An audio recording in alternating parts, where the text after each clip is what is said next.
Thank you. Good afternoon, ladies and gentlemen, and welcome to this meeting of the Perth and Kinross Integration Joint Board of Wednesday, the 2nd of October 2024. I'm Councillor Colin Stewart, I'm the Chair of the Board, and I'm joined by, on my left, Scott Hendry, the Clerk to the Board, and on my right, Jackie Pepper, the Chief Officer, and Donna Mitchell. I'm racing, sorry.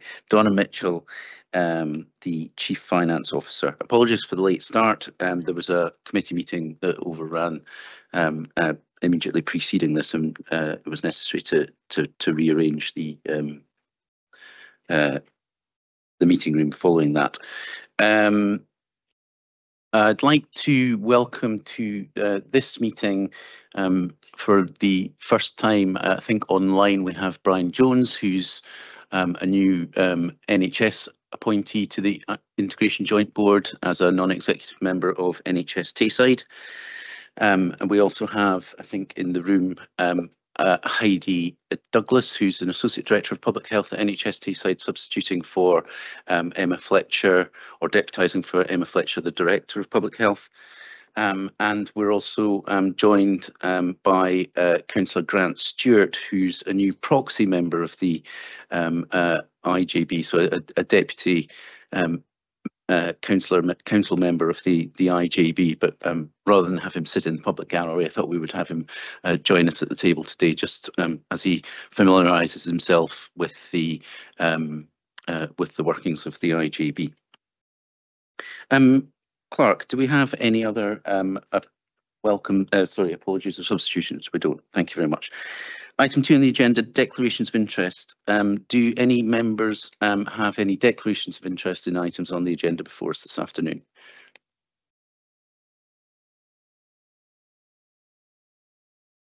I'm not seeing any. Thank you very much. So item 3 on the agenda is the minute of the meeting of the IJB of 21st of August 2024. Can we agree the minute of the previous meeting? Great, thank you very much. Item 4 on the agenda is the action point update. Members will note that we've reinstated item 147 on the action point update. We did have a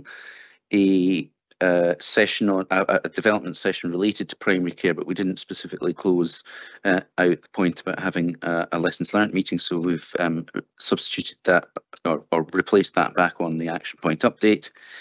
At that development session, we also covered the National Care Service, so that item is complete, but I think the Chief Officer in a moment will give us a slight verbal update, and we still have a further Tayside-wide development session on the mental health services strategy to be held. Chief Officer. Thank you very much, Chair. And as you've outlined, we did hold an additional development session on the National Care Service on the 11th of September as requested, in order to hold that in advance of the deadline of views to, as requested by the Health, Social Care and Sport Committee, and the deadline for that was the 20th of September. We had a presentation by the Council's legal manager and circulated the timeline provided by Sandra Auld and Serene McCartney referenced at our last meeting. The call for views has now closed, and the Scottish Parliament website, if you're interested in looking at the published views, there are 148 responses on that site. And the other additional update is that on the 27th of September, COSLA, as the Convention of Scottish Local Authorities, withdrew support from the negotiations around the revised National Care Service Bill, expressing a view that the amended bill didn't reflect the model that local government felt that they could support. However, COSLA remains committed and continues engagement on key areas of reform that are focused on delivering improved outcomes. So that's the developments to date, Chair. Thanks. Thank you. Item 5 on the agenda, are there any matters arising from either the action point update or from the minute of the last meeting? Seeing anybody? Okay, thank you very much. Sorry. Beg your pardon. Yeah, Serene, do you want to come in? Yes, thank you very much. Thanks for that report. Just in terms of the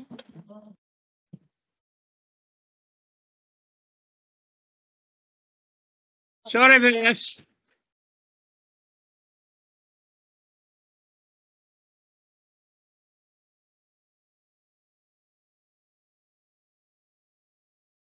I'll come back to it. Forget it. Okay. Okay, thanks. Well, even if you wanted to put a question in the online chat, Serene, that'd be fine. But we'll move on just for the moment. Item 6 on the agenda, membership update. Mark? Chair, I think we've actually covered everything in your introduction, so there's no other updates at the moment. Okay, thank you. Item 7.1 on the agenda is the Chief Officer's strategic update, a verbal update. Chief Officer. Thank you very much, Chair, and thanks for the opportunity to provide an update to Integration Joint Board members since we last met on the 21st of August. The first area that I would like to give some information on is that the weekly meetings of the Collaborative Response and Assurance Group, known as the CRAG, continue weekly in relation to the national approach to reducing delayed discharges ahead of the winter period. And over the last month, I'm pleased to inform you that Perth and Kinross has returned to an amber position overall within Tayside and our targets that are set there. And at a national position, we've returned to a low risk over the last 3 weeks. We had raised to moderate, but we've returned to low nationally, and we are currently sitting on target of 34.6 delays per 100,000 population. However, that performance we know remains challenging in our local context and is referenced in the winter plan and our preparedness for that, which is brought forward to you later on today's agenda. We also had a visit by the NHS Tayside newly appointed Chief Executive Nikki Connor on the 24th of September. And Nikki carried out a number of local visits to health and social care partnership services, those services that are delegated to the IJB. She attended Crieff Community Hospital, the Care and Treatment Centre service at Drumhar, which, as you know, has recently relocated from Breachgrove to Drumhar in July, the vaccination centre and the child immunisation centre in Puller House, and went on to have engagement with a whole range of multidisciplinary teams who are based in Puller House in level 1 there. And it was really good to have Nikki's attendance, and she's planning to come back, visit the community hospitals in the north locality, and has expressed a particular interest in prison healthcare, because in our previous roles there was no responsibility for that. There are no prisons located in Fife where she comes from, so we'll be arranging that shortly. And it was really helpful, I think, for staff to hear directly from the NHS Chief Executive about her thoughts of seeing integration in action and on the ground. So really good to hear that. On the 26th of September, there was a Housing and Social Care Accessibility Summit held in Dundee, and Perth and Kinross Health and Social Care Partnership were asked by Horizon Housing Association to present on the challenges and opportunities and successes of working across the whole system in relation to accessible housing and provision of social care support solutions. And we were able to talk about the successes of our local multi-professional independent living panel, the work of our scope team, and the complex care transformation that the Integration Joint Board has prioritised, and to say a bit about the impact that has been reported to the IJB previously. And there is a podcast associated with that, carried out jointly with the Strategic Lead for Housing and Communities within the Council. So it's a real opportunity to showcase our partnership, collaboration and whole system working in that sphere. There was also a community planning workshop at the end of August, led by the public health team and Dr. Emma Fletcher around population health in the Perth and Kinross context, and some members of the IJB, including the Chair, Vice Chair and Chair of the Audit and Performance Committee, along with staff and managers in the Health and Social Care Partnership, took part in that. And it was really a really positive opportunity to develop closer relationships with community planning partnerships and develop a shared agenda around the population health. And finally, we have the senior leadership structure will be complete next week when we have Jane Menzies joining us on Monday as Head of Integrated Health and Care for Adults, completing the senior leadership team within the Health and Social Care Partnership, and a real further opportunities to promote integrated leadership and management across the partnership, and look forward to introducing Jane, who complements the team, starting on Monday. Thank you. Thank you, Chief Officer. Have we got any questions for Chief Officer on that update? Not seeing any. So we'll move on to item 7.2, which is a strategic update on the Tayside inpatient mental health, Tayside mental health services. And Jackie, I think you're going to introduce this one.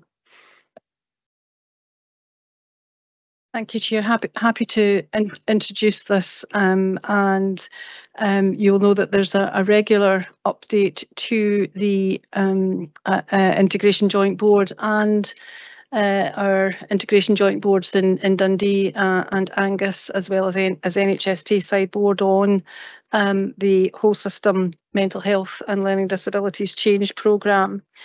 So this report is a brief report providing details of activity that has taken place over the summer, and a report up to September, with the addition of some key performance indicators added into this as we are developing our approach to that.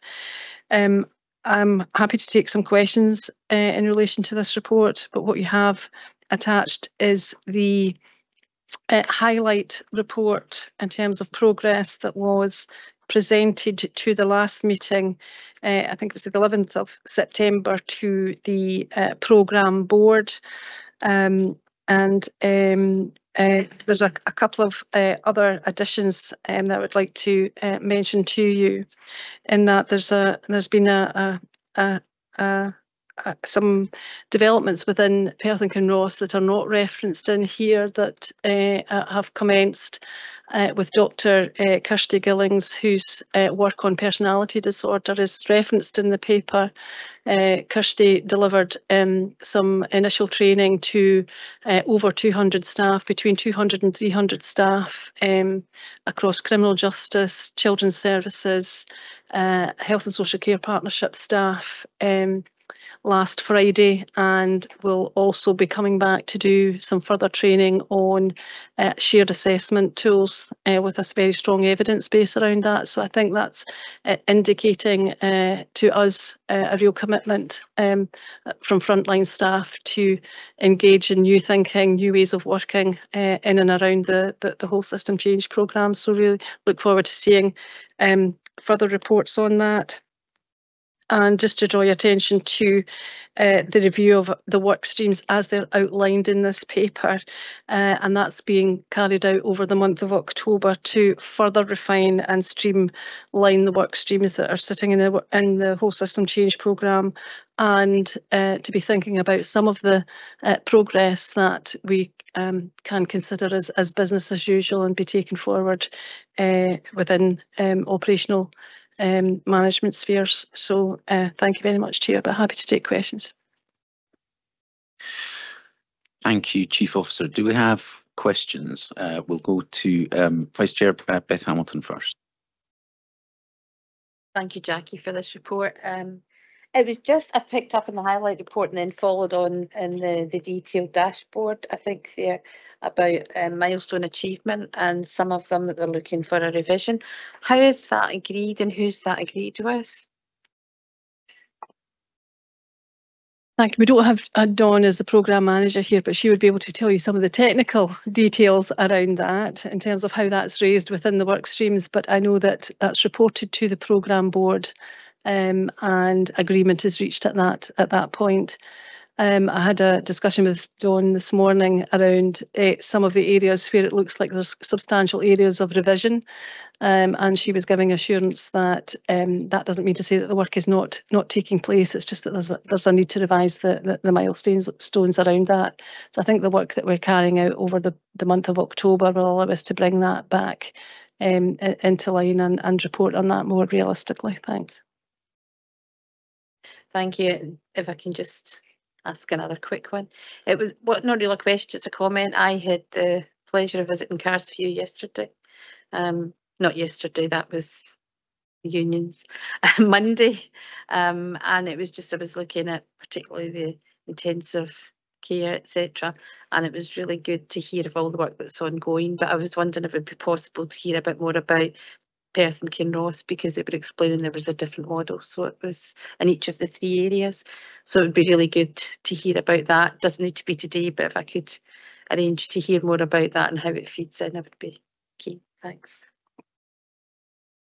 No, thank you very much. In terms of we do have a locally based intensive home treatment team based at Murray Royal, so I am happy to bring forward some information on that in another forum, but I'm sure people would be very interested in that and hearing directly from the service. Thanks. Mr. Black. Right, Jackie, under 2.7, the performance indicators, and I'm looking at the bed occupancy, and it was 103% in August last year. And then it came down to 99% in July this year, and it's increased 9% since last month, so we're at 108% now.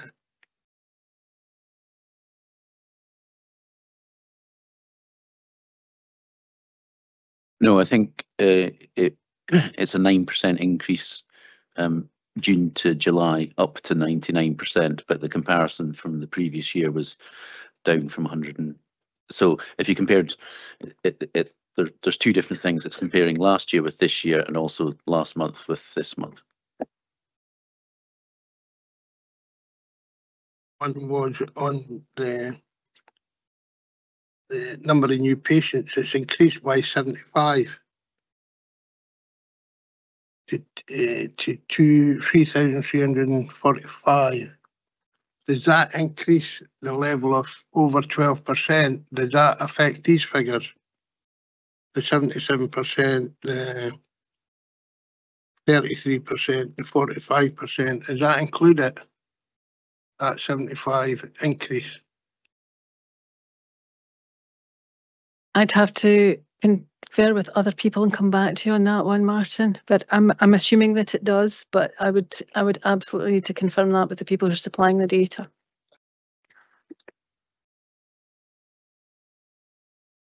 Okay. Have we got any other questions? Just looking online as well. Okay, can we agree to, if there's no other questions, can we agree to note the updated position on the Tayside Mental Health Services and the high-level progress update? Thanks. Thanks, Beth. Okay, the next item on the agenda then is 7.3, which is the Primary Care Strategic Delivery Plan Progress Report. This is 1 year on. We're also going to, the next item on the agenda is the Primary Care Premises Strategy Update Report.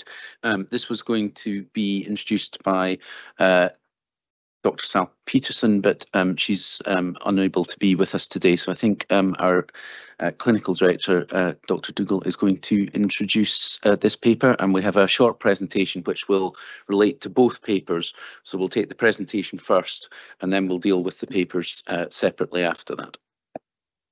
Dr. Dougal.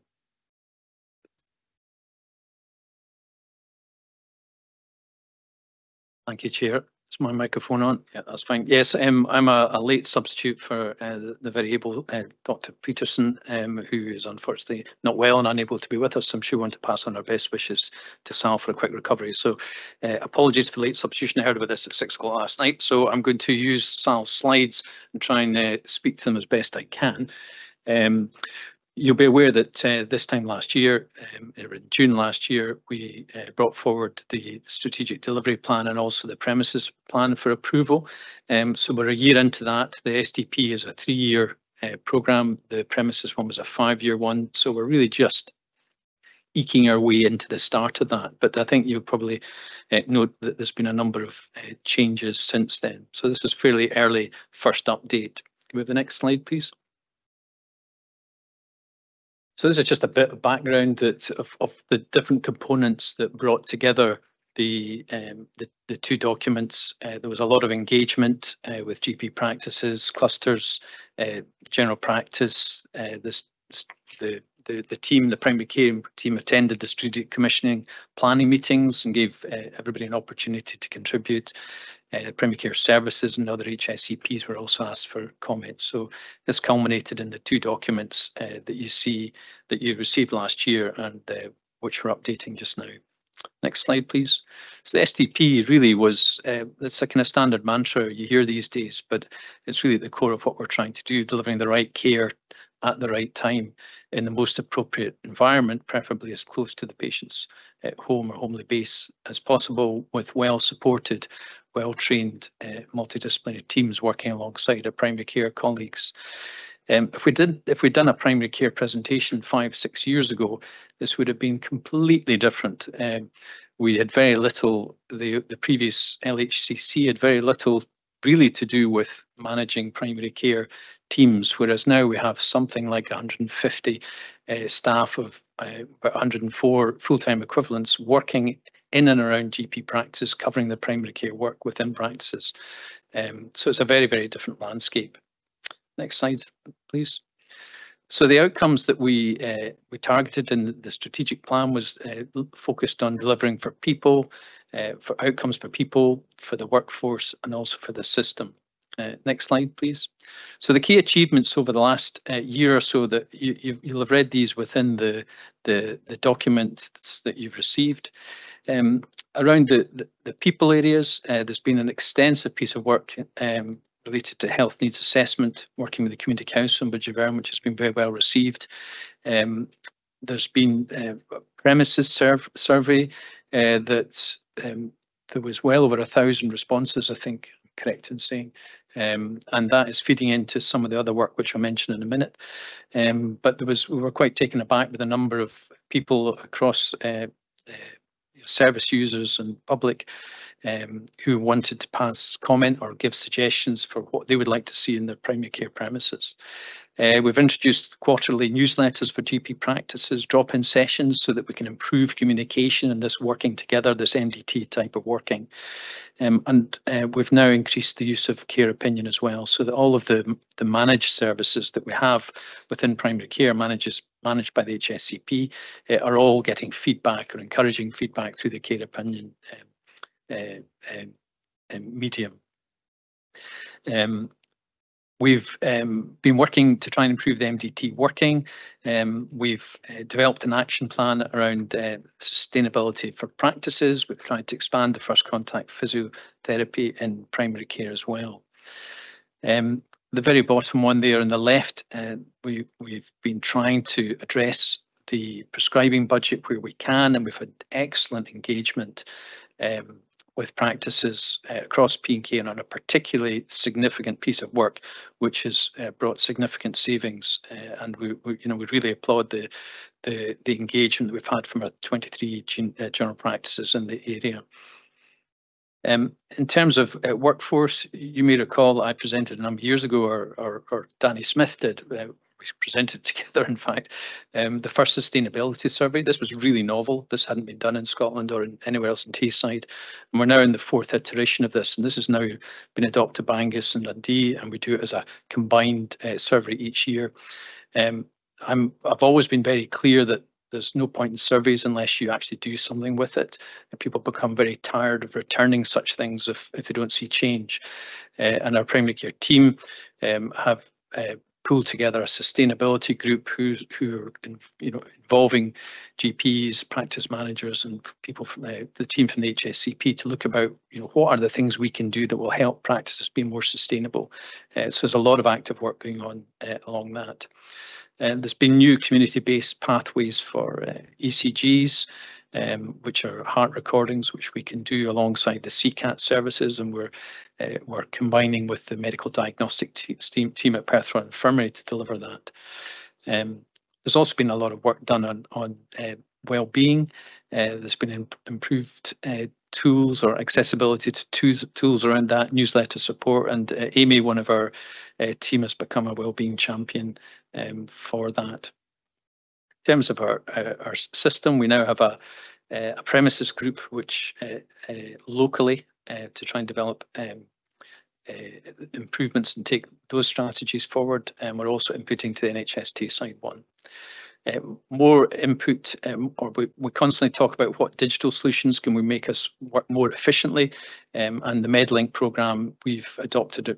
It's been used elsewhere in the country, and this is where patients can be asked to feed in questionnaires which come back into the patient system. So it can make appointments, it can make better use of appointments, both in terms of not needing them, but also making the appointments more effective when they happen by gathering that background information. There was also a large body of work in scanning all of the all the paper records in Perth and Kinross. I think all of the practices have now been back scanned, so all of their paper records are now digitalised, so there's no need for them to have big rooms of stored records. And in fact, the records all get taken away, and the company who digitises them, they then get incinerated, and the records are now available in a digital format. That's really helpful for accessibility for information, but it's also really helpful in terms of storage, because there's a massive amount of space you need to store 7, 10, 15,000 sets of records. So that's been a good bit of work which has now been finished. Next slide, please. So in terms of 24-25, we're wanting to continue developing more prescribing projects. There's a big piece of work to do around a public health needs assessment in the Carse of Gowrie, which we're about to start upon.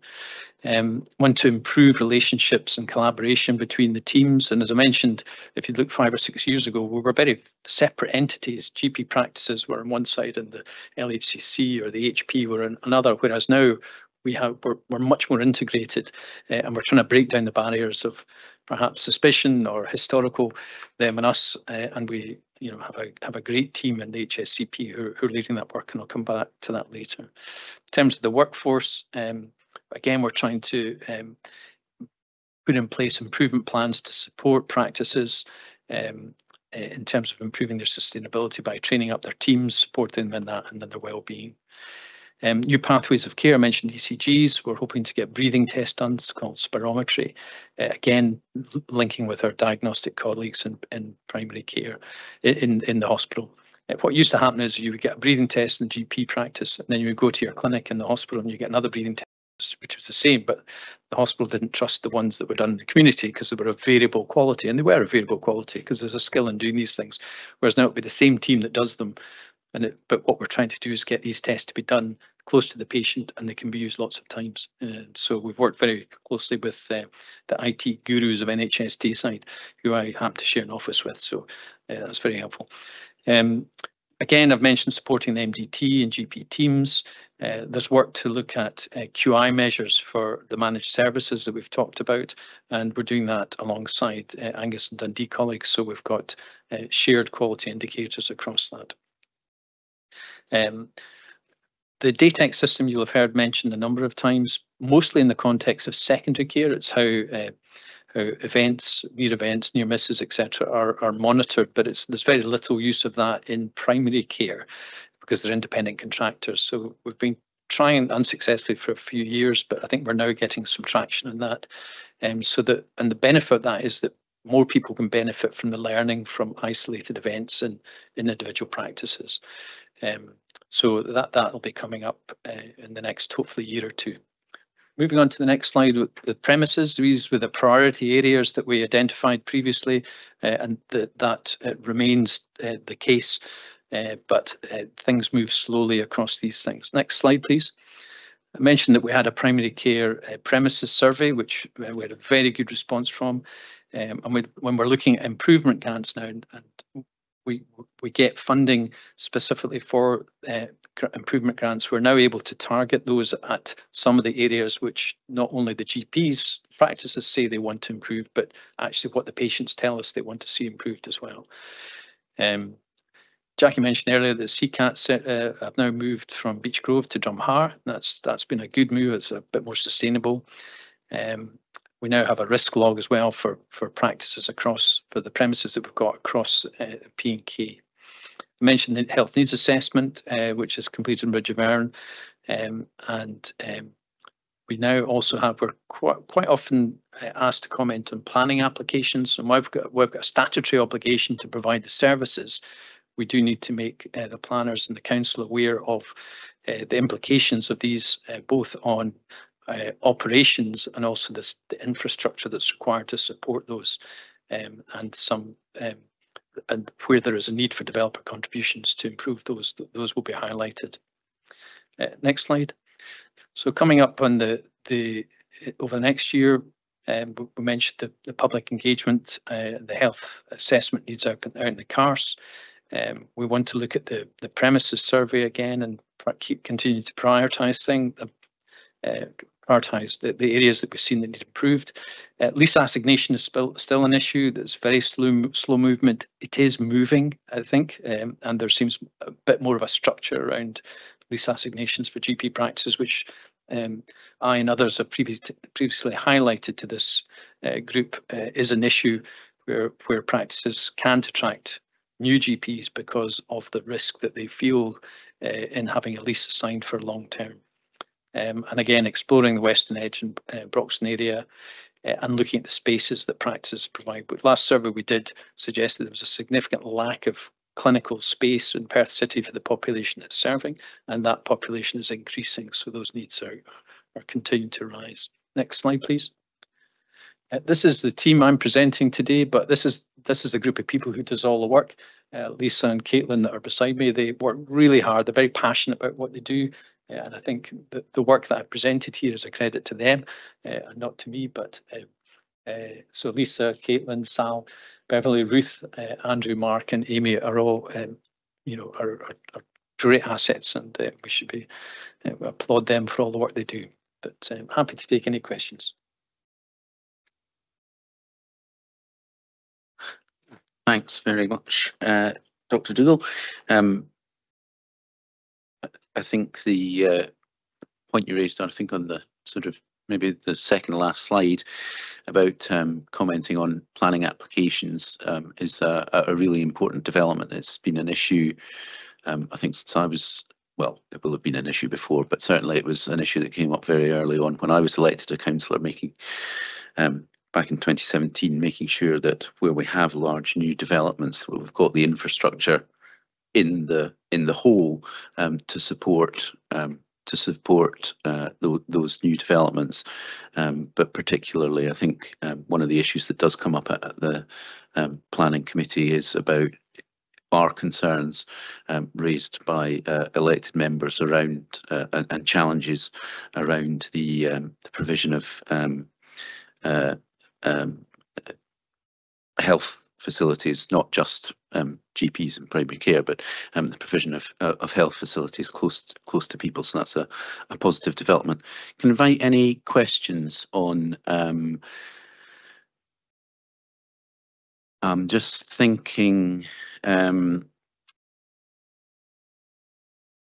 whether we combine the questions or take the two reports separately. Hamish, you don't look terribly bothered one way or the other. Okay, so can we take questions then on the presentation and the two reports that we've got before us? I'm going to come to Councillor McCall first. Oh, Ms. Black's already had a question, and so's Beth earlier on. So I'll come to you, Councillor McCall, and we'll come back to that.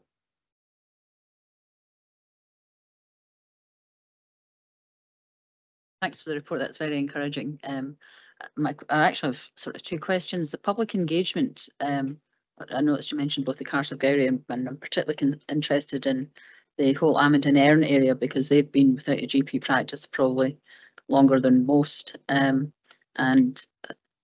obviously the pandemic got in the way a little bit, but at the time that GP practice closed, I think there was promises of public engagement at that time. And so I think it'd be quite useful to know if there's any indications to when that might take place. So that's the first part. The second part's on premises.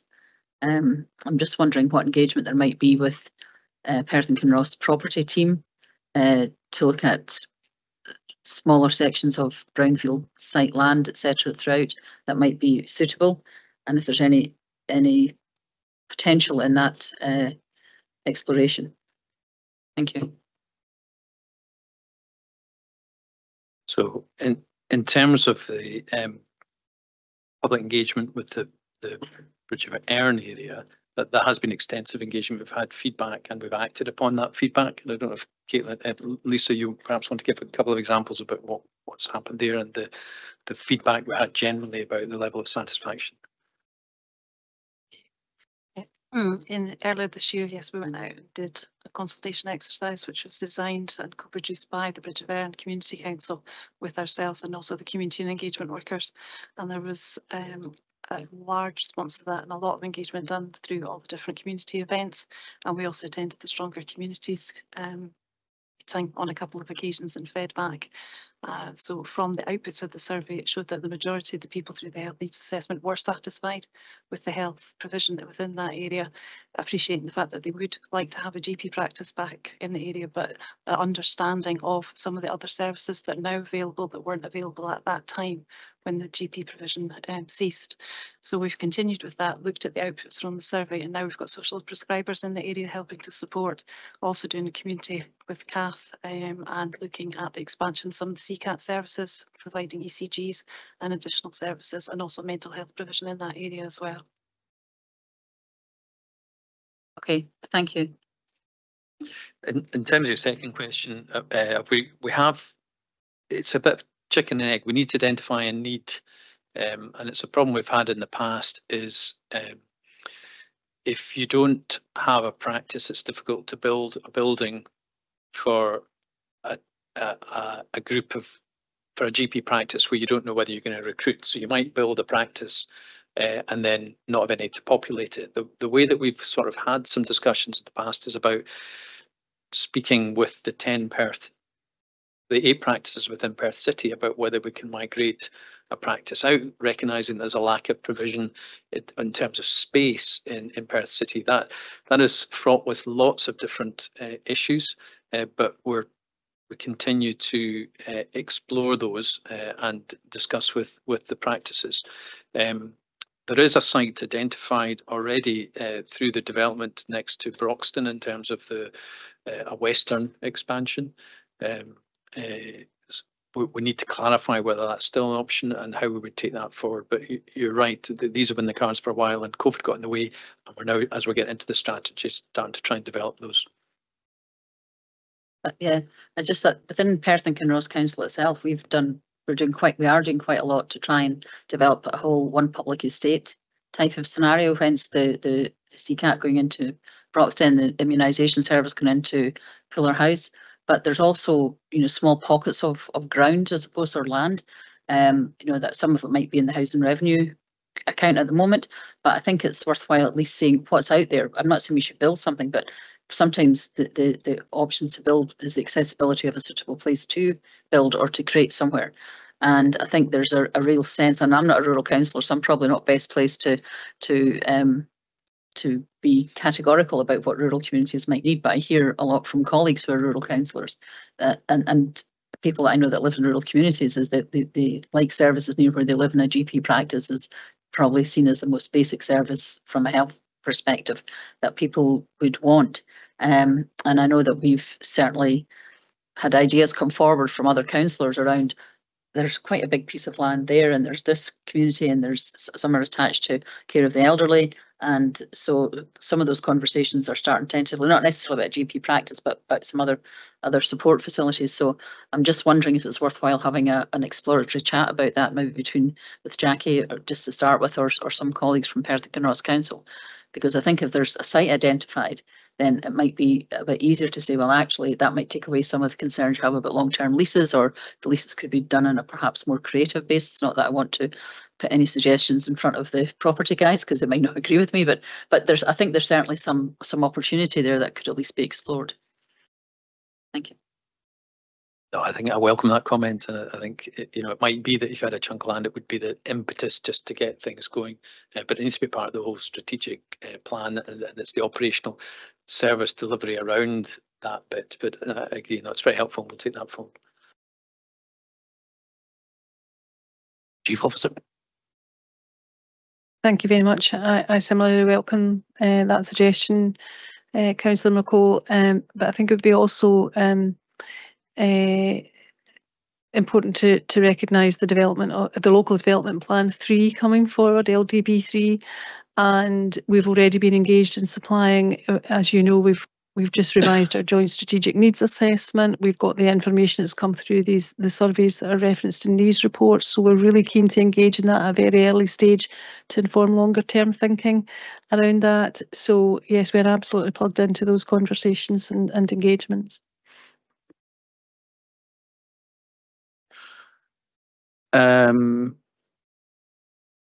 Mr. Black. Thanks for the report. I realised there are a lot of positives in that report, and we have to be getting gradually and that. And on your system update, you were talking about how people can now access online appointments now, and I'm sure you'll have considered for the people who don't have that capacity, how they'll not be a disadvantage because they don't have that capacity.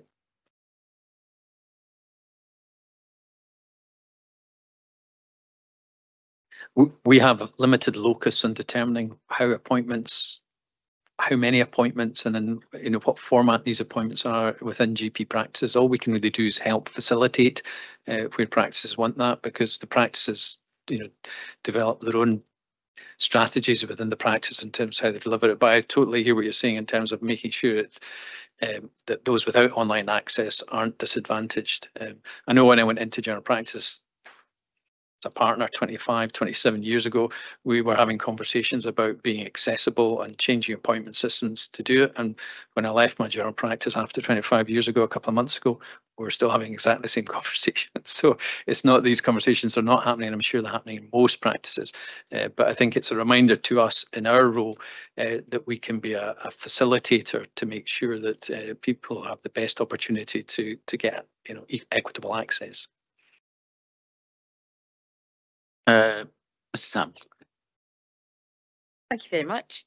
It's wonderful to hear such a positive news about primary care. But all the reports we've here seem to be so negative, but this is really powerful. So it's great to see you both here to say thank you in person, because I appreciate the work that you do. I think what's important we have to understand is that it's all about influence from behind rather than direction. And I think it's a particular skill that I congratulate you in using.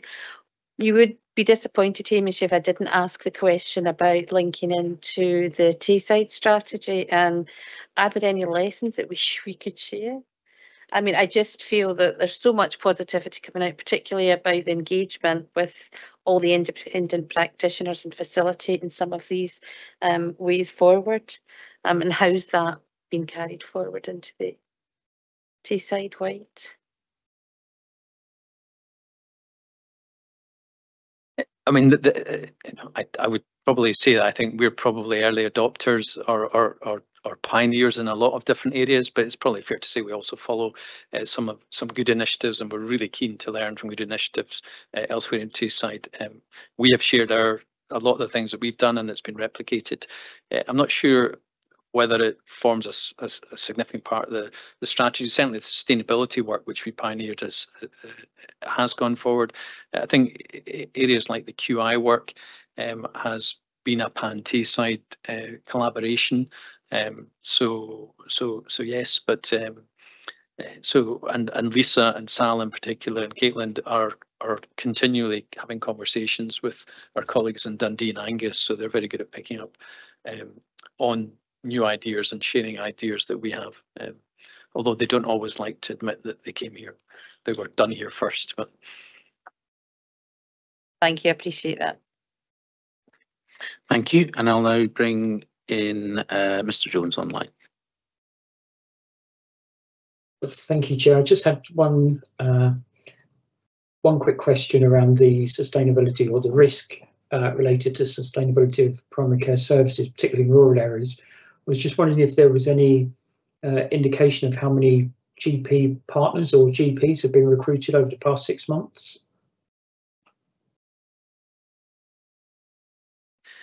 I was waiting for you to turn your button off, but you don't need to because you're not here. Sorry. No, it's my fault.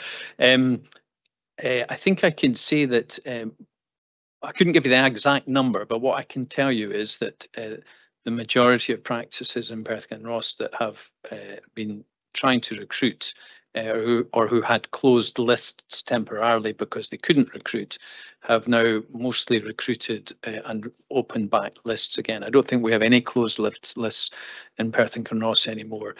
I think probably that it's the size of practices rather than the rurality which is the biggest challenge. I think some of our rural practices have got 4, 5, 6 partners, and I would say that they're probably more sustainable. And there's historical reasons for some of these practices are just very attractive, but it's probably the smaller practices that we've shown, seen time and time again, which are less sustainable. Because if you've only got 2 partners and one goes off sick, the other one needs a holiday, then it becomes a very hard road to walk for them. But at the moment, there are a few practices that are still stretched and needing to recruit, but there are less than there were before.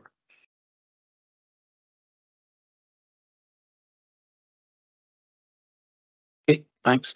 And maybe just to follow up on the question about sustainability, we're talking about the sustainability survey and there being no point in having initiated surveys without actions coming out. So what are the key challenges coming out of the sustainability survey in terms of the responses from those practices, and how are we taking those actions forward? Yeah, maybe get Lisa to speak. She's been key to the sustainability group. You recall that we brought these survey responses forward previously, and a number of the key themes that come through are around lease risks, premises risks. They still are there, and I've been advocating for quite a long time that they will have to be adopted at some point. So the earlier we adopt them, the more benefit we get. It's not a financial cost. So I'm keen to see that getting resolved.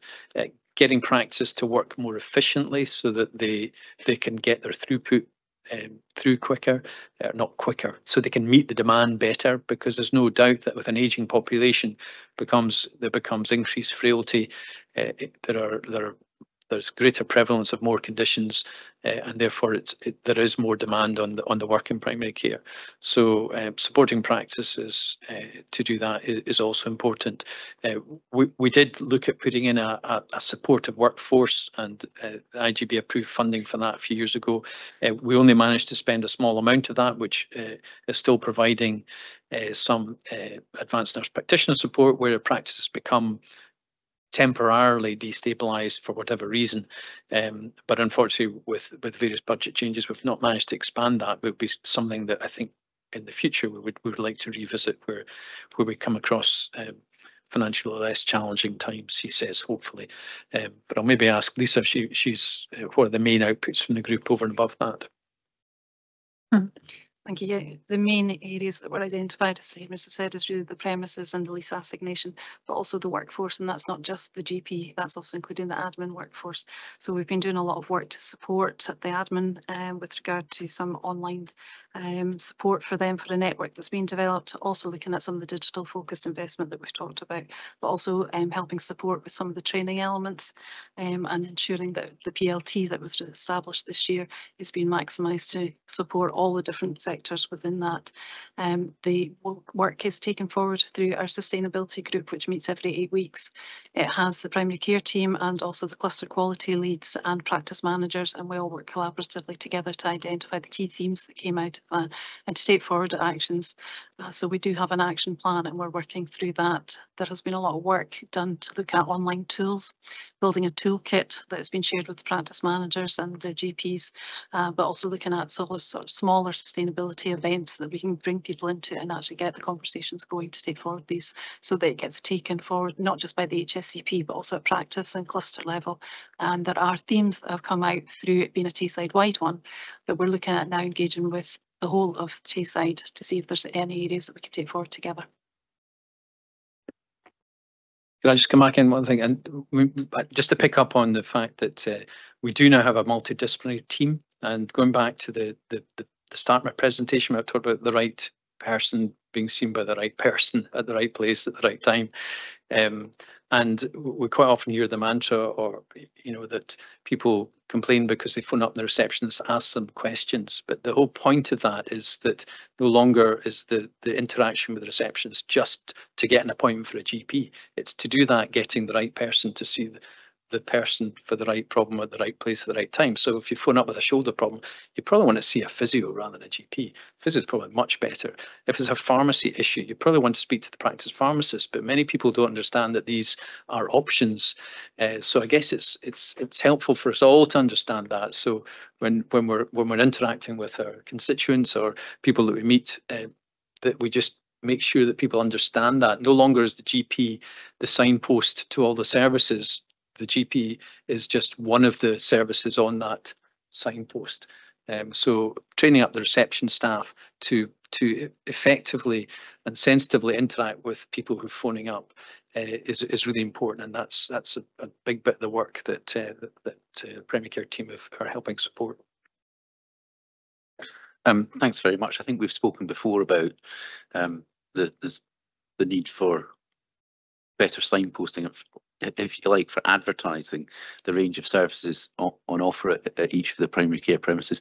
I wonder if it might be useful to have a sort of heat map showing what services are available in different practices, because not every practice will have musculoskeletal or physiotherapy, and not everyone will have primary care, pharmacy all the time, I would imagine. But if we had a sort of heat map, we could maybe advertise that better, and as you say, for elected members, for example, point our constituents in the right direction. We can certainly get that board being. I would say that every practice does have first contact physio, and every practice does have access to a pharmacist. But except we're saying it's not every day, all the time. Some of it's remote. There's very good spread of the services across all of the practices, and they may not be every day, but you may phone up one day and you might be offered a physiotherapist appointment that day in the GP surgery, or 2 days later, but you might be offered one in a neighbouring area, which you're quite happy to go and see somebody with and just travel a few miles to get it. So, yeah. Okay, thank you. Councillor McCall, you've got another question? Yeah, thank you. It's really about the IT-enabled services or technology-enabled services. I know that certainly my own practice has moved away from telephoning repeat prescriptions to doing it online, but not everybody has online access. And I'm just wondering what kind of quality impact assessments are undertaken before these changes take place. Again, it's not a question I can answer really, because these are independent practitioners who develop their own services. But I do know that they will be sensitive to the needs of the population. I do have a high regard for my Perth and Kinross colleagues in primary care. They want to do the best for the patients that are there. So, if changes are made, for example, I don't know any practice that only has a prescription online ordering service. You can still phone up, or you can go into the surgery. So I think there's probably multiple mechanisms. And if there wasn't, and we were hearing that, then we'd be happy to have a facilitative conversation with practices around that. Thank you. It was just a situation arose this week that I became aware of through a constituent. I thought, oh, I never thought about that. And I wasn't sure if the question was for you or for Blake or whoever develops these systems about, access for people with different types of disabilities and impairments who may not always be able to access a GP surgery very easily, if that's the only way they can go in and to order repeat prescriptions. So but I'll find out a bit more and come back. Thank you. Okay, thank you. Mrs. Auld, online, you've put a comment in the chat. I don't know if you want to just come in and just sort of yeah. Thank you. Make that comment on the back of, I think, the Mr. Jones's question about sustainability and recruitment in rural areas. Yes, thank you, Chair. It's really just to say that it might be good to understand more fully, perhaps at a future meeting, just what the recruitment situation is in general practice. I suppose not just for GPs, but other staff members, the number of vacancies, how long posts have been vacant for, in comparison to practice location, practice size. Just back to some of the comments that Dr. Dougal made, and just the length of time in particular that vacancies have been there. Thank you. Yeah, probably some level of detail that we could give in a development session, perhaps. Thank you. Okay, thank you. And I wanted to ask on the issue in the second paper about the premises survey. We're talking just at the end of 2.4.5 about the next steps are developing an implementation plan, maintaining engagement and consideration of funding and resource allocation. Can I ask about a timeline for that, bringing forward an implementation plan on that? Thanks. Some of this will be determined that there's not very much money going around to make significant adaptations to buildings. We used to get a small amount of money on an annual basis, but I don't think there's been any forthcoming. So some of the underspend the primary care improvement funds, Scottish Government is allowing us to use that for some building premises changes. So I don't think we've got a timescale. I don't know if Lisa or Caitlin want to comment. One of the key things from the feedback from patients was about having confidential spaces to speak at reception, and certainly we'll be prioritising that in this coming, the next round of any allocation of funding. Okay, thank you. Have we got any more questions on either of these reports or any more comments? Just checking online.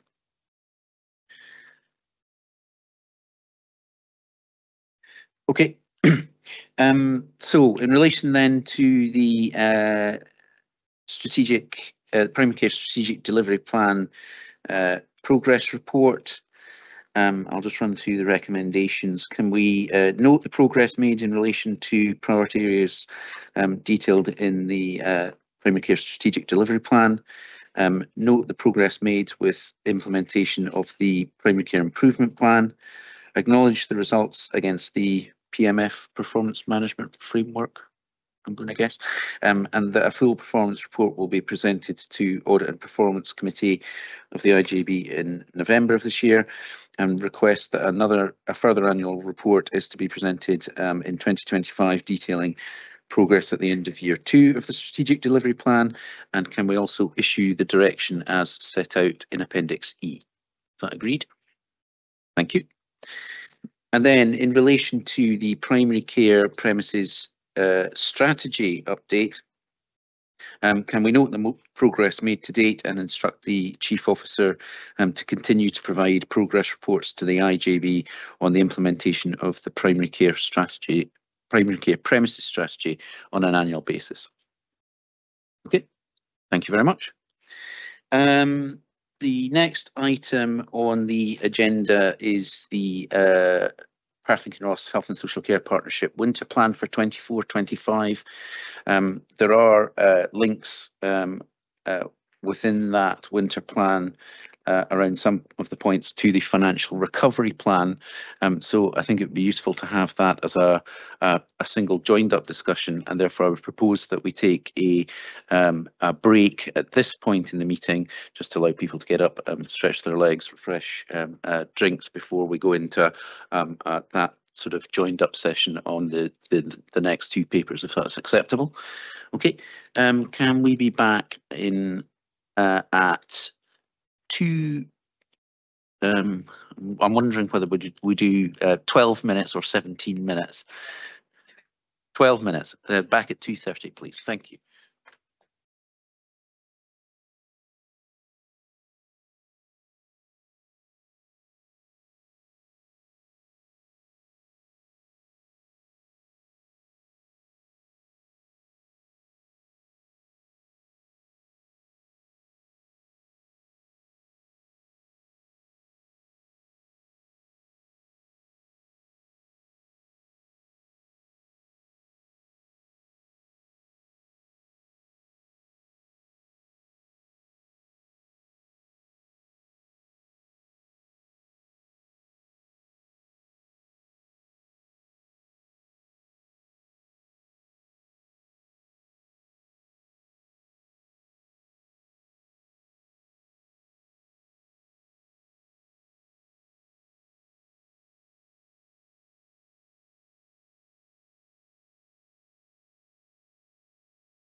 Okay, thank you very much. We'll just resume the meeting now. The next item on the agenda is the Health and Social Care Partnerships Winter Plan for 2024-25. And this is going to be introduced by Zoe Robertson, who's our Head of Integrated Health and Care for Older People. Thank you. So the purpose of this report is to provide the IGB with the details of our approach to winter planning for integrated health and social care services as delegated to the IGB. It provides details of the significant ongoing pressures and plan to mitigate these in the context of additional challenges presented over the winter months, and highlights the challenges inherent in our approach, including financial constraints and workforce pressures.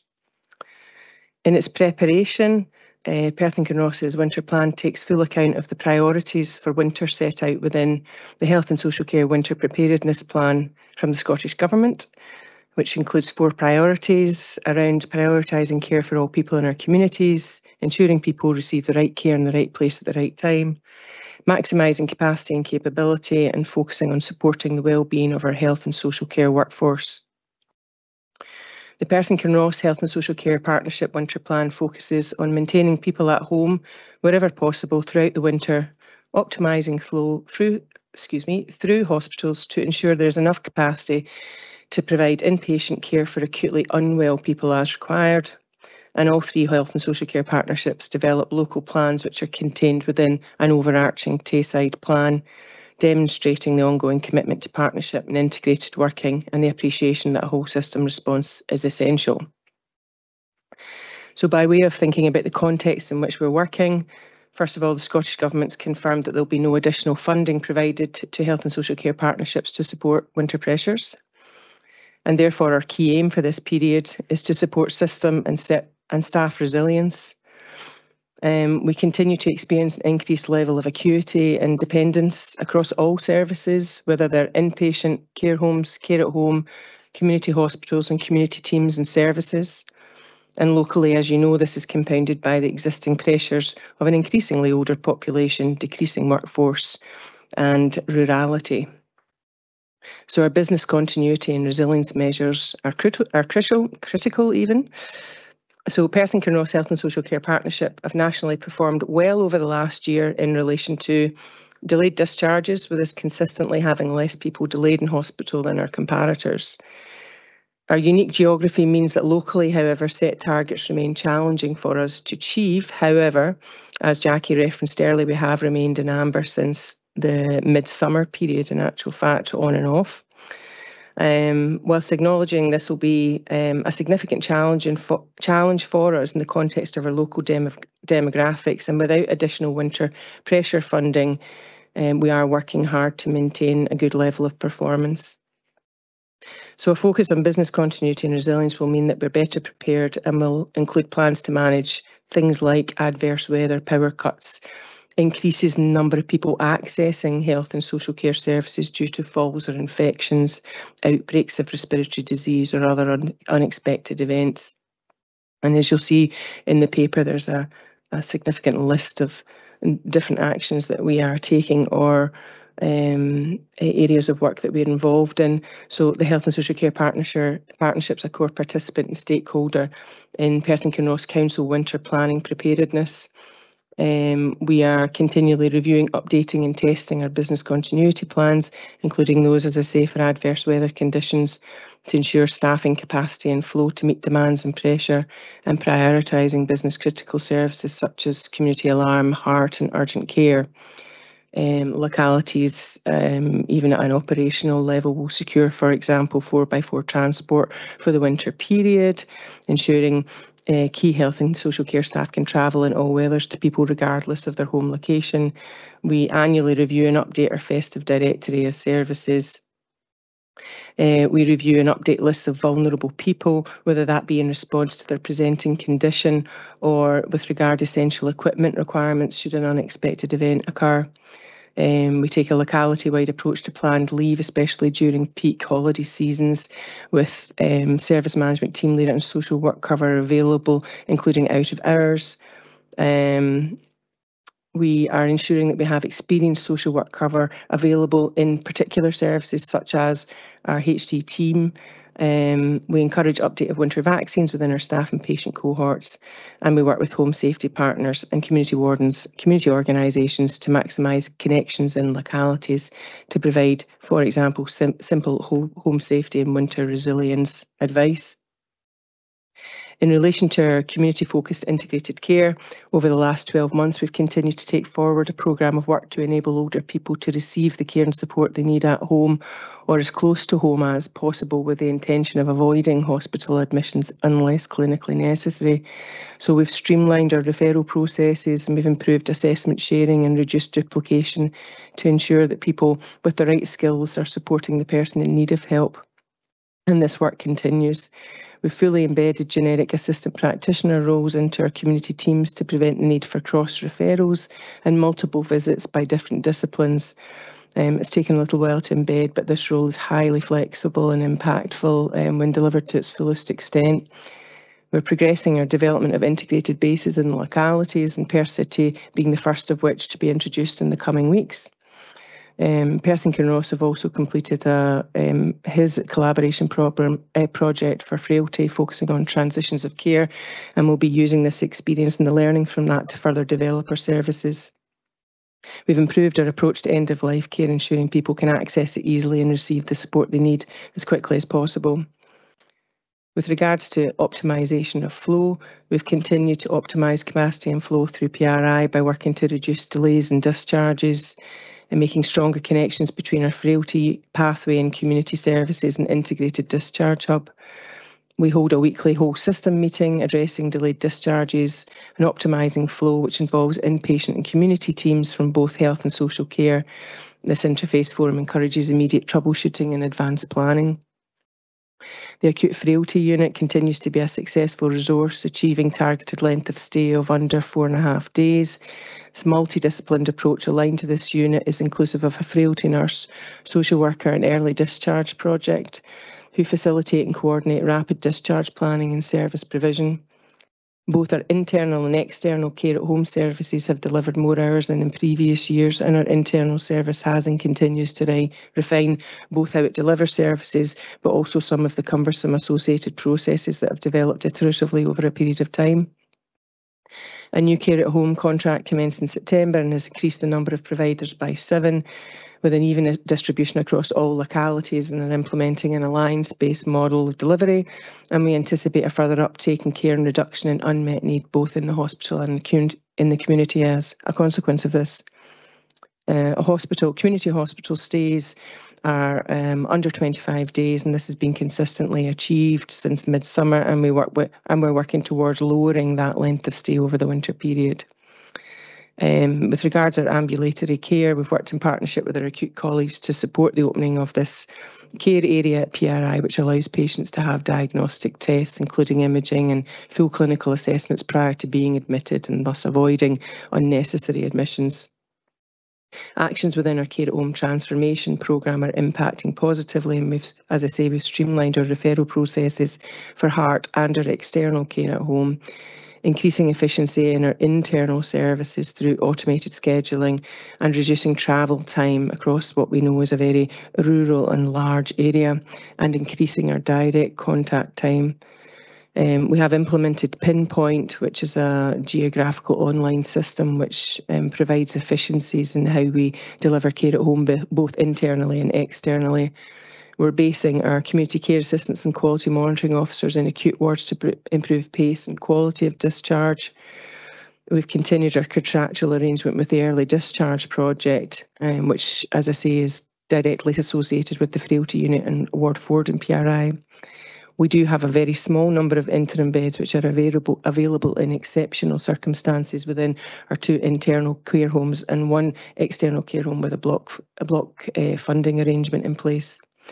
And our urgent care work is progressing with our ANPs being based in integrated teams, undertaking a single point of contact role, managing more complicated programmes such as long-term health conditions, non-medical prescribing and advanced clinical assessment. Crucial to the implementation of the winter plan is our engagement. So it's important that there are consistent messages being relayed to the public about how best to access the right care at the right time in the right place. Key part of that is ensuring that staff, our third and independent sector partners and public know where and when to seek help. Actions we're taking to ensure winter messaging is consistent and gets to the right people, including sharing and implementing the Scottish Government's Home First stakeholder toolkit developed to support patient discussions when an individual is returning home to recover. Resources can be used digitally and through social channels and highlight what Home First means. We're working with NHS Tayside and Perth and Kinross Council communications teams to make sure our messaging is easily understood, accurate, consistent and accessible, and working and communicating closely with the relevant third sector partners. With regard to staff wellbeing and culture, we'll continue with programmes of work to remind staff of the importance of kindness, respect and understanding, while supporting them to maintain their own wellbeing and resilience through the challenging winter period. And actions we're taking to support staff include staff wellbeing and cultural change by continuing to work with the What Matters to You programme, promoting cultures of collaboration and understanding, and maintaining staff wellbeing and resilience, encouraging staff uptake of COVID and flu vaccinations and sharing of information and how they can access this, and ensuring community staff have the basics, i.e. appropriate warm, safe uniforms for the winter period. So financially, older people admitted to hospital are frailer and more complex than might have been seen in previous years. This has contributed to a continuation of winter demand across what would be traditionally quieter summer months. And for that reason, and to continue support and capacity and flow over the forthcoming winter period, we're seeking to support our system and staff resilience with the underlying ask. To ensure the successful implementation of the winter plan, it's essential to maintain necessary level of care at home support throughout the winter.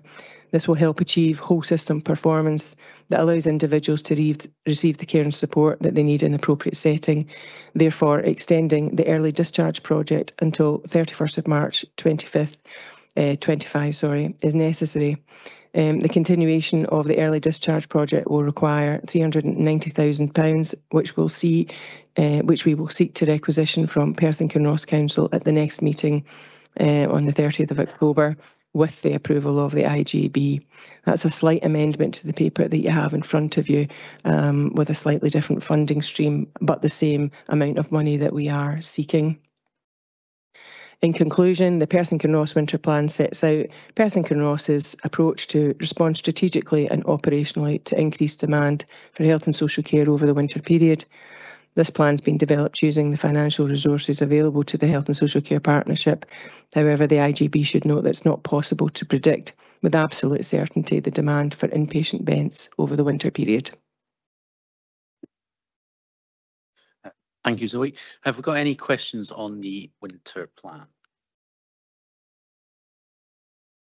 Mr. Black. Thanks for that, Joey. I was just looking at the direction. Have the partner bodies got the capacity to fulfil that direction?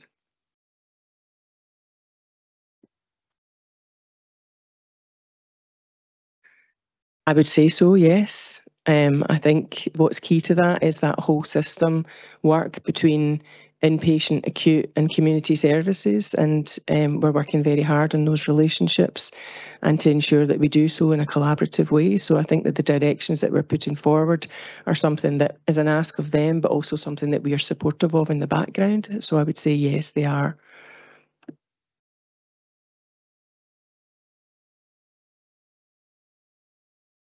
Okay, Mrs. Hamilton.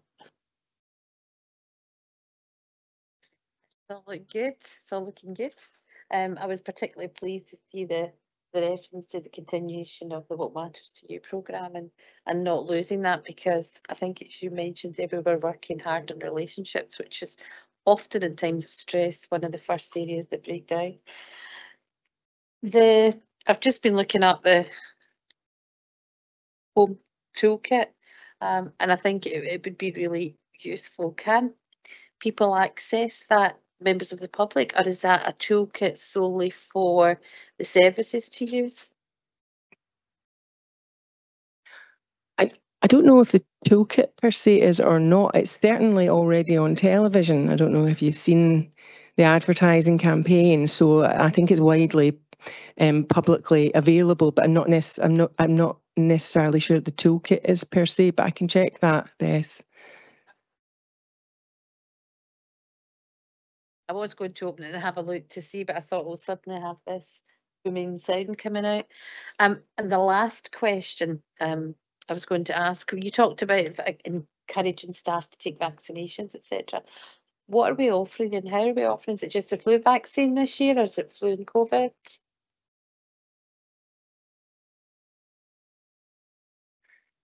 I don't know if Hamish would be better placed to answer that one than me, or Monica put her hand up. Yes, so it's already been shared with healthcare professionals, so who are frontline will be offered both, but flu vaccinations for everyone else. Yeah, you can book in. I had mine last Tuesday.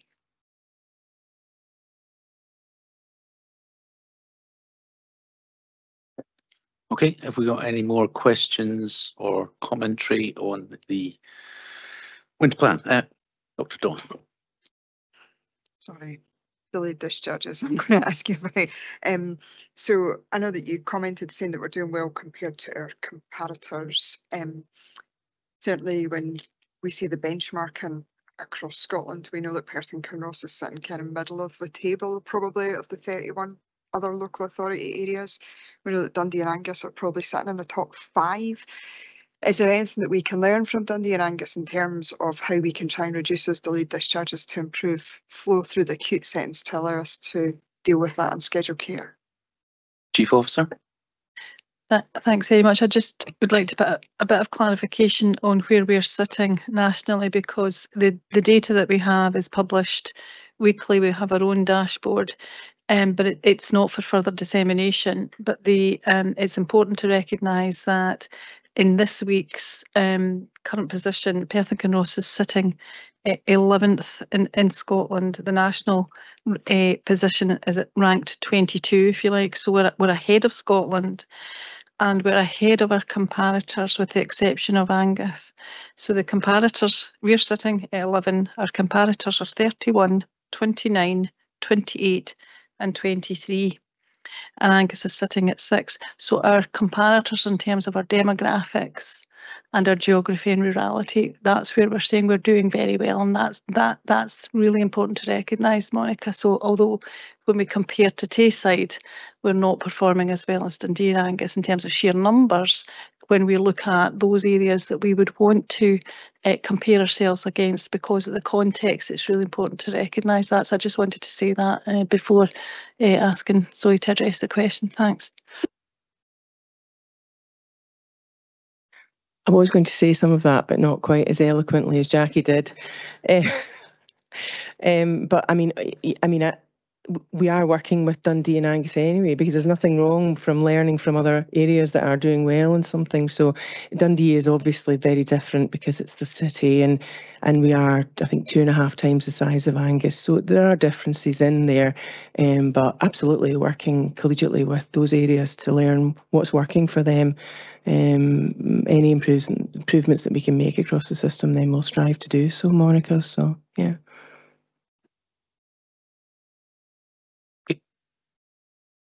I'm not seeing any more hands up to come in on this one.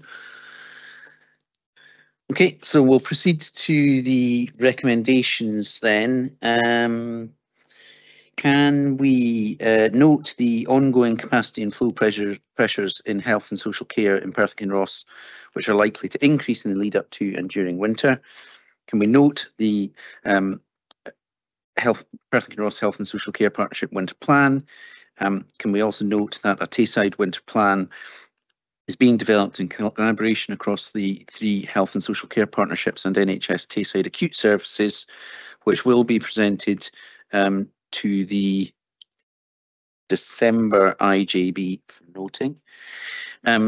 And can we approve the additional spend to support the whole system resilience over the winter period through extension of the early discharge project to March 2025, noting, as Mrs. Robertson said, that the source for the totality of the 390,000 extra spend is not as laid out in the paper, and can we issue the direction at section 6 in the report annex and appendix 1 to this report?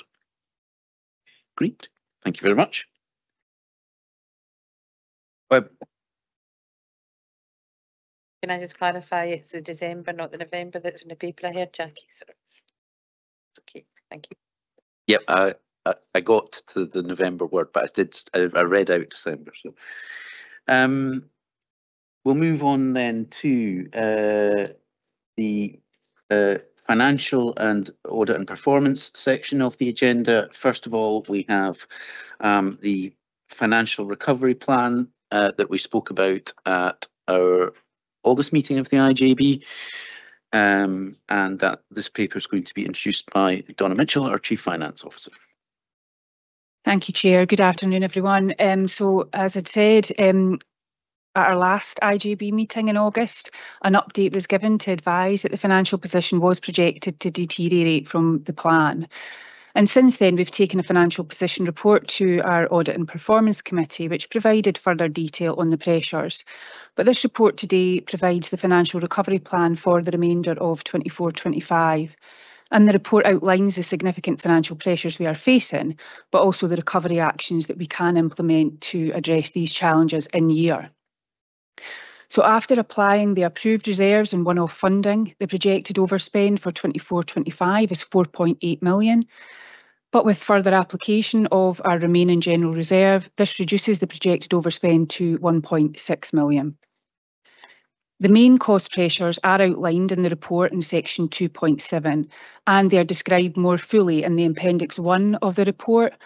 And this was the financial position report that was considered at the Audit and Performance Committee last week. Our GP prescribing poses one of the greatest pressures, and this is due to there being no funding uplift this year, with increased prices, new medicines and a growing population, but also increased demand and costs for our care at home across all client and age groups is also a significant financial pressure. When addressing financial recovery and reducing expenditure, a structured approach is essential. And the key steps that we have considered include a thorough review of our current expenditure for us to identify areas where costs can be reduced without compromising essential services. We've put a key focus on prioritising spending. We're looking at cost saving and stopping non-essential spend. We're looking to enhance and accelerate efficiencies and processes. And we're engaging with staff, partners, staff side and unions to outline the challenges, and we will continuously monitor and review the progress. Today we are proposing several actions to control and reduce costs, and these include increasing the scrutiny of our resource allocation, maintaining vacancy control and reviewing our earmarked reserves. And these actions are projected to reduce expenditure by 1.3 million, and this will take us very close to a break-even position. We are having ongoing discussions with NHS Tayside and Perth and Kinross Council regarding the financial challenges and their need for recovery actions. And whilst we can achieve close to balance this financial year, these discussions are required when we're looking at our need to balance the budget over the coming years. In order for us to increase the visibility and awareness of the IJB financial position, I would like to recommend to members today that we transfer the reporting of the financial position from the Audit and Performance Committee, and we transfer that to instead bring it to the IJB. This will avoid duplication of reporting to both the IJB and the committee on our financial updates. And although it's not part of the recommendations in this paper today, I would ask that the board do consider this today.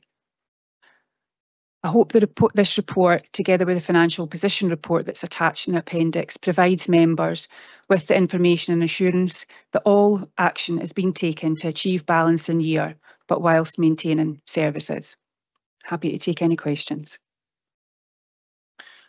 Thank you, Chief Finance Officer, and just to say that additional recommendation on the financial reporting is made in consultation with myself and Councillor McCall as Chair of the Audit and Performance Committee. I think the desire is to make sure that when we're in a financial recovery situation, the full board is cited on the financial situation when we're considering all of the other strategies and papers that we get before the board. Can I ask if there are any questions or comments on the financial recovery plan? Mr. Henderson, Dave. It's more a comment, Donna. I think it's reassuring that Perth and Kinross are not taking the same approach as some other areas in Scotland, where they're cutting care home placements and care at home packages as well, where they're being reduced, and that then gives stability to the independent sector providers and P&K and also the service users that receive these services. So just that comment there, thanks. Thanks, Mr. Henderson, and I think worth noting that Perth and Kinross is not an outlier in terms of needing to implement the sorts of actions that we're talking about in the financial recovery plan. Although your thanks that we're not having to implement some of the items that are being seen in other areas are noted. Councillor Illingworth. Thank you. Yeah, first of all, I'd like to thank the finance team for highlighting the issues quickly, and so they're not coming out as a tremendous surprise at the end of the year. I think they're to be applauded for their diligence in doing that. I think every one of us should be concerned that we now have no reserves, and I'm just wondering what the consequences would be if we have a really difficult winter. How would we resolve that financially? Thank you for your question. I guess there's a number of things we could do. If we're aware of that escalating very quickly, we could escalate our financial recovery plan and take immediate actions where we possibly could. If it wasn't immediately recognised and there wasn't immediate actions we could put in place, we would have to have very quick conversations with our partners around the ability for them to fund. We would inevitably end up in an overspend situation at the end of the year if we couldn't pull back expenditure from elsewhere. So it's not a place that we would want to be, but the integration scheme does allow for that. But the conversations and the relationships that we have with NHS Tayside and Perth and Kinross Council are strong, and the conversations would and will be ongoing and frequent throughout the remainder of the financial year.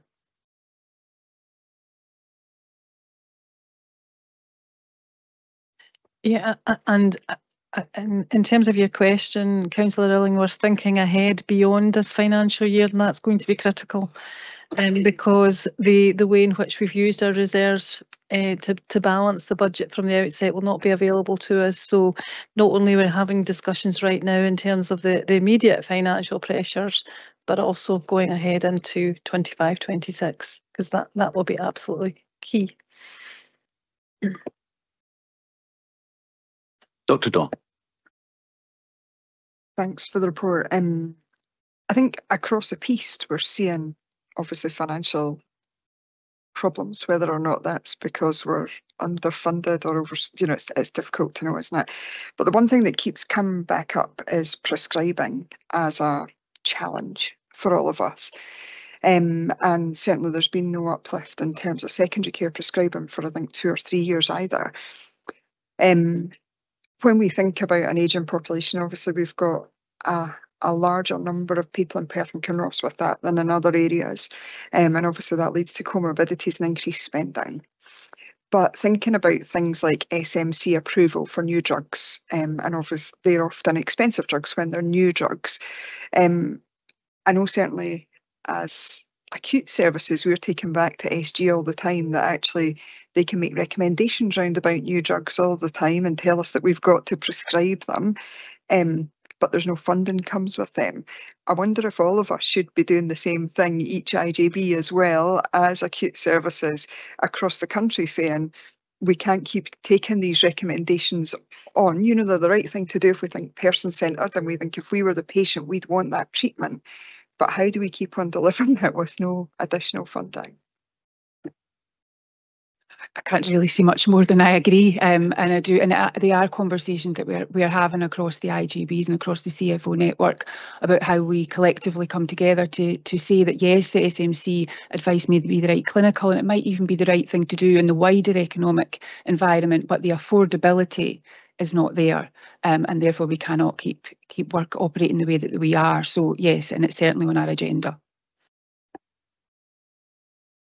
And I think maybe just in the introduction to your question, Dr. Dolly, we're talking about the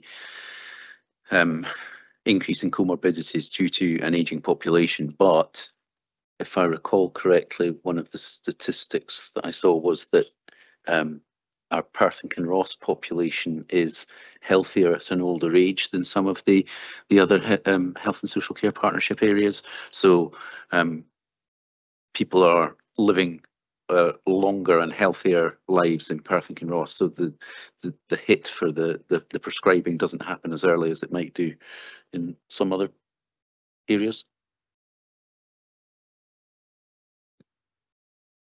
Yes, that may be correct, but when we do look at the expenditure that's coming through, around 50% of our prescribing budget is spent on the over 65 population, and when we look at the cost per head for a person that's 85 and over, it's around 200% higher than the cost per head of someone that's under the age of 65. And of course, always as to note in terms of the prescribing budget that the IGB has never accepted the sufficiency of the prescribing budget from inception. You've got a follow-up question, Doctor. It was just in relation to your point that, you know, Emma Fletcher's got a really good report as the Director of Public Health that actually it's really great information, demographic data about all of our 3 areas in NHST local authority areas and the differences between them in terms of frailty, ageing, comorbidity. It's fantastic to get, you know, just that information about our own populations, and it's split down, and it tells you things like that as well. It's a great resource. Thank you. I was just trying to quickly look at. We will have the Director of Public Health report coming to the IGB, but if you want to come in, Dr. Douglas, as a Deputy Director of Public Health.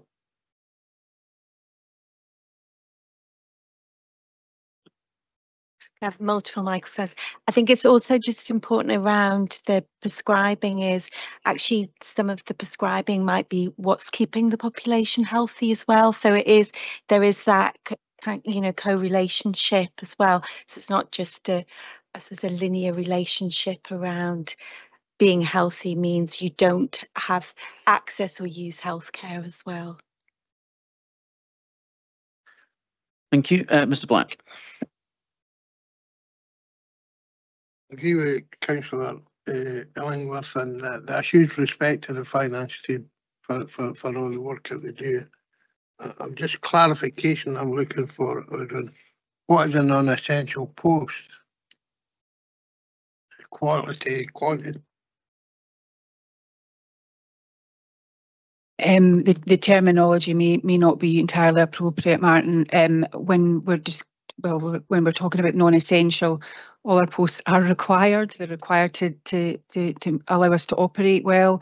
However, in describing it as non-essential, what we mean is the urgency. It's more about the urgency. So if a post is required and there's an urgency for that post to be recruited to, then that will be on that basis approved to go ahead. But if there can be any delay or there's a non-urgency for that post to be filled, so it's not about a post being required or not required, it's more about the urgency of for which we need that post, to be fair.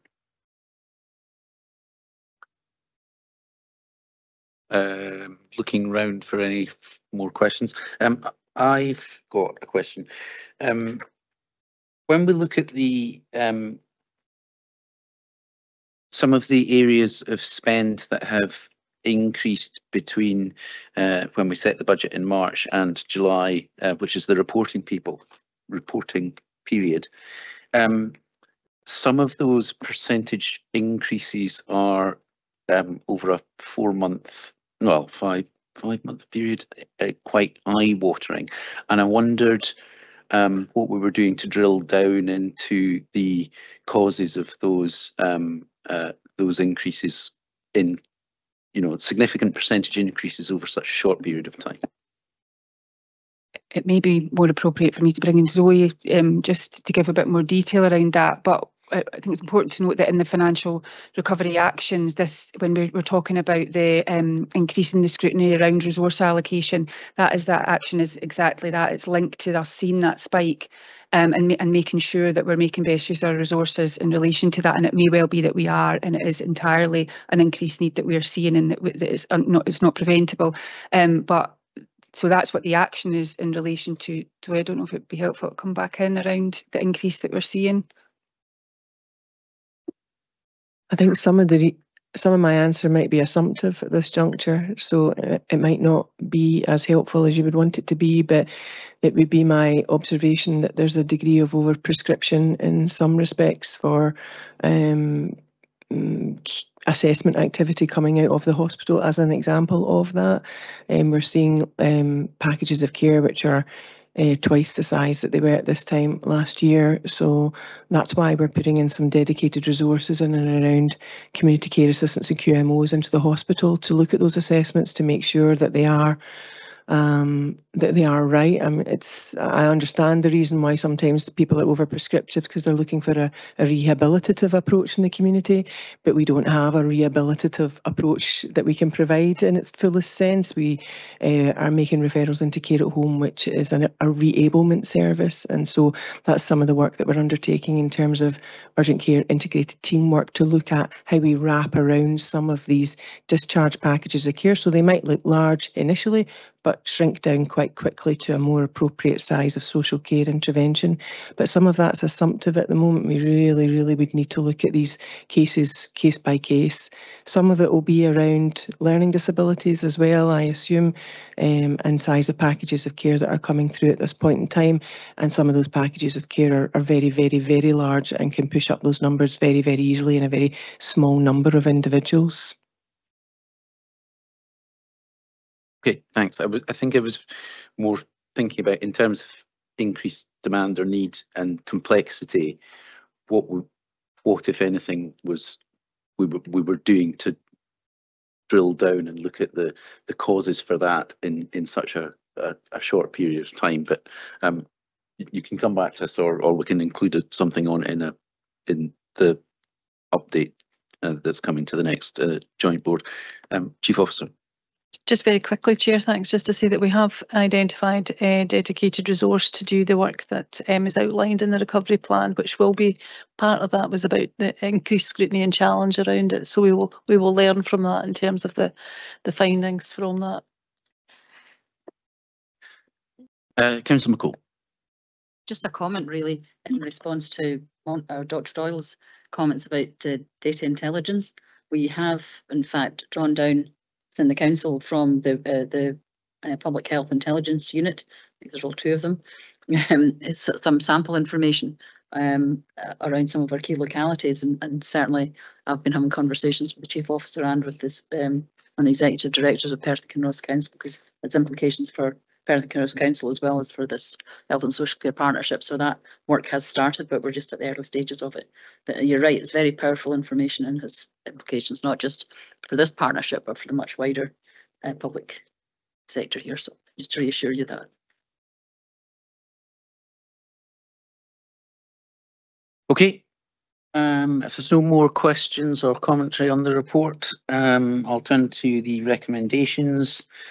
Can the board note the year-end projected financial position based on performance to the 31st of July, note the progress on the delivery of financial savings in 24-25, note and endorse the recovery actions outlined and the revised projected overspend if delivered, note the financial challenges faced by the IJB are part of a broader national issue as highlighted in the Accounts Commission report on IJB finances, note and acknowledge the measures needed to sustainably balance the budget and that they may conflict with the objectives of the strategic plan. Note that the Chief Officer and Chief Finance Officer have discussed the financial position and recovery actions with both parent bodies, NHS Tayside and Perth and Kinross Council. And can we request a further financial update from the Chief Finance Officer at the next meeting of the board? And additional to that, the extra recommendation to move reporting on the financial position of the board of the Health and Social Care Partnership or the board from the Audit and Performance Committee to the full IGB meetings, and issue the direction as set out in Appendix 2 to the report. Reid, thank you very much. Next item on the agenda then is an update on the Audit and Performance Committee. So I'll turn over to Councillor McCall as Chair of Audit and Performance. Thank you, Chair. The IGB Audit and Performance Committee last met on the 23rd of September, which doesn't feel like that long ago actually. So some of this is a bit of deja vu when it comes to the financial reporting. But at the Audit and Performance Report, we did get an update on the financial position, the increasing budget pressures and the financial recovery options available, and most of which we've already discussed today, so I'm not going to go into any more depth on that. However, there were clear concerns about the increasing demand on our services and the increasing costs in the marketplace, all contributing to this, none of which are directly within our control. And there was concern about the ability to maintain services at the current levels. And such is the importance of the financial position that I completely agree. I just want to reassure everyone that the financial position update is brought to this full IGB meeting going forward. We also received an update on the transformation programme, which is, of course, a key lever to deliver and maintain services within our budgetary limits. And the output from that is crucial to delivering our balanced budget in this year. So while the paper that was presented on the workings and effectiveness of the Transformation Board and the portfolio was clear on the overall structure and work streams, it was felt that it would be helpful to provide more clarity on the governance arrangements to evidence how critical review points or key milestones were being met or not, and together with any resultant actions and decisions required, could be more real-time and agile, so that the transformation programme could progress effectively at pace. I think that's the one thing that was really missing, and not just the audit and performance, but I think this board as well. We need to know that the transformation programme is performing to plan, that it is going to meet its milestones, and that it will deliver the financial and service benefits that we anticipate. So that was a considerable conversation that we had. There were other routine reports. There was the strategic risk management update, and we had the performance report and the partnership improvement plan, none of which generated any real areas of concern that I can recall anyway. The internal auditor provided an update on her work, and the progress. Sorry, I'm frozen cold on my sound shiver. The internal audit progress report is all to plan, and the strategy and plan for 24-25 is there. We also received an update on the digital alarms rollout, which is progressing very well across the whole of Perth and Kinross, with almost 4,000 already migrated, and I think only about less than 50, I think it was 39 if I recall correctly, still to migrate at the time of the report. Some of those ones that are still to migrate, really, there's issues around connectivity and some other technical issues that the technical team are dealing with. And the team also received a Gold Level 2 Implementation Award that recognises that a live digital telecare service has been rolled out to 50% of service users and is operating successfully. So that's really a testament to the hard work and dedication of this project to everyone involved. And the digital, the digital rollout will make, I think, access to services much more reliable and much more joined up and cohesive. So I think that's a good news story, and there's lots of those around, I think, and we need to perhaps think about how we share those more widely when there are good news stories. We tend not to focus on those so much. So that was really all we had from the Audit and Performance Committee. Thank you.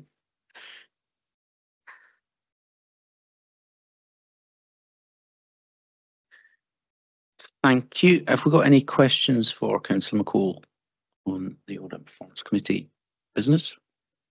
Not seeing any. Okay. Thank you very much for the update, Councillor McCall. The next items on the agenda are really just for information. We have the future work plan for the IGB, for the full IGB meetings, and also for the development sessions. We were looking to have a presentation from the Mental Welfare Commission at this meeting, but diary clashes meant that was not possible. So I think we'll invite them to one of the future development sessions, just to give members an understanding of the work of the Mental Welfare Commission. Have we got any questions or concerns around the work plan or the future development session planning? Nope. And then we've got a record of attendance, and then future meeting dates for this financial year and for the development sessions. Oh, we've got a comment coming in. Mrs. Auld. Thank you, Chair. Just as you're obviously coming to closing the meeting, and I had put in the chat my apologies for being late joining. I had obviously missed the section where there was an update or a membership update. So if it's okay, I would just like to update the board on the situation regarding the election of service user members, which has been ongoing for quite some time. Would that be okay to do that? Yep, please do. Yeah. So it's just to say that from our perspective, so the service user perspective, the information that has been needed to enable the election to take place has been ready and with the community engagement team for some months now. But my understanding is that due to a combination of sickness and capacity, this hasn't happened. And we received communication earlier this week saying that the understanding was from our administrative support and the community engagement team that this was about again to happen any day now, that it's the election vacancy information was going out publicly. And I've asked to be kept updated on that, but it was just so that the board, I'm aware that we have been saying for months that this is about to happen, but it was just to make the board aware of our understanding of what's holding things up. Thank you. Okay, thanks very much, Sandra, for that update. So I was just flagging up that we've got two future meetings of the IGB coming up, one in December and the 19th of March next year, which will be the meeting where we set the budget for the Health and Social Care Partnership. And then we have our next development session is at the end of this month, Friday the 25th. And at the moment we are working on dates for we have a draft of dates for the next calendar year, and we'll get those out to for the next financial year, and we'll get those out to members as soon as possible. There is a draft already and we're just finalising the details on that. If there's no other, Councillor McCall. Can I just ask for consideration on the timing of the day of the audit and performance committee? 9:30 on a Monday morning isn't necessarily the most conducive time, I don't think. So it's maybe just, I don't know what other members of the audit and performance committee feel like, but it seems a bit of an odd time for quite an important discussion to be had. I'll have a chat with you separately. Okay, thank you very much, Councillor McCall. We'll have a look at that. If there's no other business before us, then I'll declare this meeting of the IGB closed. Thank you very much for your attendance and participation. Thank you.